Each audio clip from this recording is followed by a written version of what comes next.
আসসালামু আলাইকুম রহমতুল্লাহি বারাকাতুহু। কেমন আছেন সবাই? আশা করি অনেক অনেক ভালো আছেন।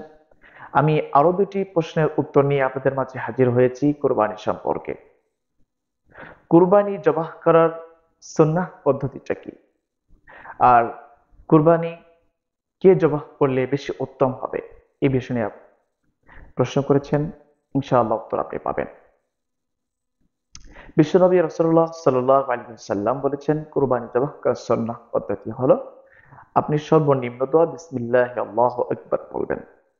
আরো অনেক অনেক দোয়া আছে, যেমন একটি আছে ইন্নী ওয়াজজাহাতু ওয়াজহিয়া লিল্লাযী ফাতারাস সামাওয়াতি ওয়াল আরদ হানিফাও ওয়া মা আনা মিনাল মুশরিকিন ইন্না সলাতি ওয়া নুসুকি ওয়া মাহইয়ায়া ওয়া মামাতি লিল্লাহি রাব্বিল আলামিন। এই দোয়াটিও রয়েছে। আর আপনি যখন জবাহ করবেন একটি জিনিস খেয়াল রাখবেন, বিশ্বনবী সাল্লাল্লাহু আলাইহি ওয়াসাল্লাম বলেছেন, আর আপনার অস্ত্রটা যেটা দ্বারা আপনি জবাহ করবেন সেটা খুব ধারালো তীক্ষ্ণ হতে হবে। আর সেটা সামনের দিকে চালাতে হবে, তারপরে উঠিয়ে আবার সামনের দিকে চালাতে হবে। আর পরে যেটা আসছে যে, বিশ্বনবী সাল্লাল্লাহু আলাইহি ওয়াসাল্লাম বলেছেন, কখনোই পশুর গলার মধ্যে আপনি ছুরির মাথা দ্বারা ঘোতা দেবেন না, আঘাত করবেন না। এটা রাসূল সাল্লাল্লাহু আলাইহি ওয়াসাল্লাম মোটেও বারণ করেছেন। আর কুরবানি কে জবাহ করলে বেশি উত্তম হবে, আমাদের মসজিদের ইমাম সাহেব নাকি সমাজের বর্গ মানুষ?